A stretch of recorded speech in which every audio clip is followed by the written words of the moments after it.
For Eric J on Sports, I'm Eric J, and this is what I think. Recently, I cut a video where I discussed the fact that I thought it was strange that quarterback Derek Carr, formerly of the Las Vegas Oakland Raiders, made the Pro Bowl in the same season that he was cut by the team.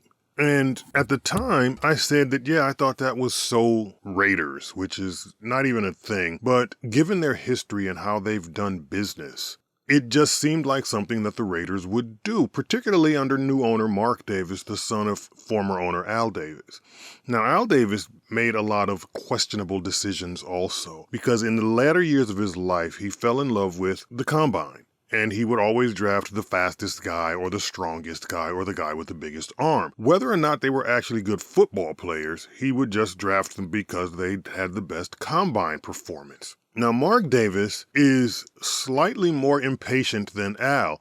The difference with Al being that Al knew football. So if he saw a light at the end of the tunnel, he wouldn't make knee-jerk decisions. Mark Davis doesn't really know football, so he makes knee-jerk decisions, which is why during Derek Carr's 9 seasons with the Raiders, he had to deal with 6 different head coaches, which came with a bunch of different offensive coordinators, etc., etc. But I did that video and I said, it's just like the Raiders to cut a guy because the coach who they hired didn't want to play the guy because the guy wasn't an expatriate and the coach was an expatriate and felt like only expatriates could perform because Mark Davis felt like he wanted to create a Patriots team on the West Coast and any Patriots coach and any former expatriates players would make the team as successful as Belichick and Brady. So he brought in a coach who was an expatriate, though the coach wasn't a good head coach, and he tried to create a Patriots franchise, and since Derek Carr wasn't an expatriate, the coach didn't want Derek Carr there, even though Derek Carr did enough to make the Pro Bowl that year.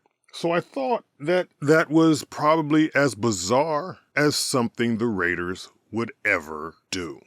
Turns out I was wrong. Because while Derek Carr was there during his last season, Davante Adams, formerly of the Green Bay Packers, having played with Aaron Rodgers, decided that he wanted to play with Derek Carr. So when he became available, the Raiders did whatever they had to do to get Davante Adams to Vegas. And Derek Carr and Davante Adams were college teammates at Fresno State. They were college roommates at Fresno State. They were really good friends. So to want to leave Aaron Rodgers, that was a big deal. So when Davante said, I would like to play with Derek Carr, that was a move that the Raiders felt like they had to make, and they did. So they brought in Davante Adams, and then they brought in Josh McDaniel, the expatriate coach. And Josh McDaniel didn't want to play Derek Carr because Derek Carr was not an expatriate quarterback. So they brought in Brian Hoyer and Jarrett Stidham, expatriate quarterbacks. And so Derek Carr becomes the odd man out because of Jarrett Stidham, even though Derek Carr does enough to get himself into the Pro Bowl. So now you've got Adams wanting to play with the Raiders so he can play with Derek Carr. The Raiders go get Davante Adams, and then they bench and cut Derek Carr. So now Davante Adams is there with the Raiders, but Derek Carr is not. So then the Raiders draft Aiden O'Connell, who is a decent quarterback. Maybe a good one, maybe not. But they've also got Jimmy Garoppolo and Brian Hoyer, expatriate quarterbacks, and Josh McDaniel, the coach. So during the season, it is evident that Jimmy Garoppolo and Brian Hoyer are not the answers at quarterback that the Raiders are looking for. So at the end of the offseason, once Josh McDaniel has been fired and Antonio Pierce takes over as interim head coach and then becomes the full-time head coach, it's evident that the Raiders need a quarterback. So instead of signing one of the big-time free agents or making a trade for one of the big players like Andy Dalton or Kirk Cousins or Baker Mayfield or any of those guys, the Raiders go and sign Gardner Minshew. That's a Raider move. Okay. So then, in the course of this, during the preseason, when neither quarterback has separated themselves from the other, Davante Adams says, I really like Aiden O'Connell, and I think Aiden O'Connell can be the guy. I like what I see from him. I think we should give him a chance. So the Raiders decide on a quarterback to start the season. And they choose Gardner Minshew. They don't go with the quarterback that their top offensive weapon says he thinks they should play. They don't go with the quarterback that their top offensive weapon says he thinks is the best chance to win. They go with the other guy. and they start struggling. Gardner Minshew's putting up good numbers personally, but it's not translating to wins. So over time, Davante Adams gets frustrated. And over time, he's going, since I've been with this franchise, my guy, all he does is make the Pro Bowl, and then they bench him and cut him.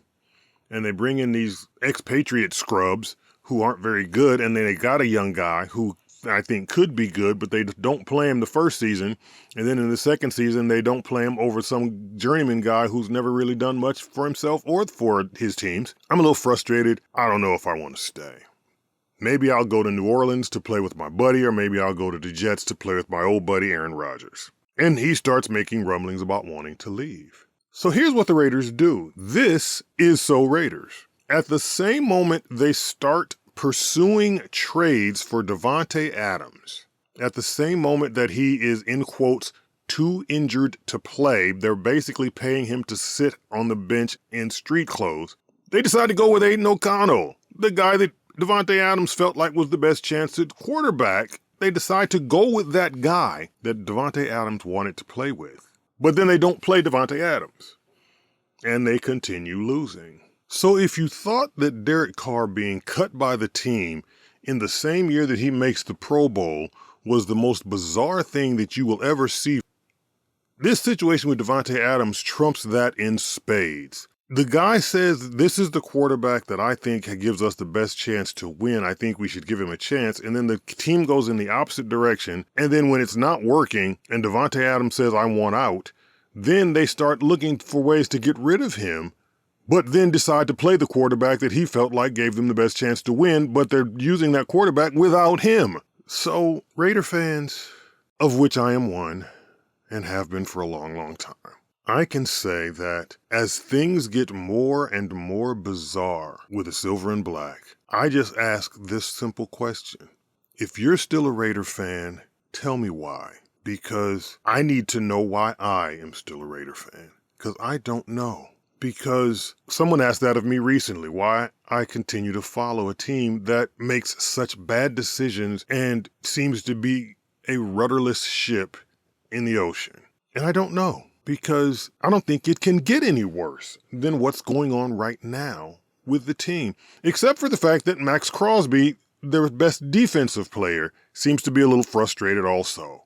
So they don't have a quarterback. Now they don't have a number one receiver because they're trying to trade Davante Adams. And they're only asking for a second-round pick, which means they're not going to get a number one receiver. For that, they'll go into the draft and probably end up with Deion Sanders' son. And if you followed the Lakers when they drafted Lonzo Ball, it'll probably be just as bizarre because Deion and his son will make more news for the things they say in the press than the things he does on the field. And it'll just continue. And if you're talking about franchises in the NFL that are just bad franchises, then you're talking about teams like the Cleveland Browns, and you're talking about teams like Jacksonville and the Jets.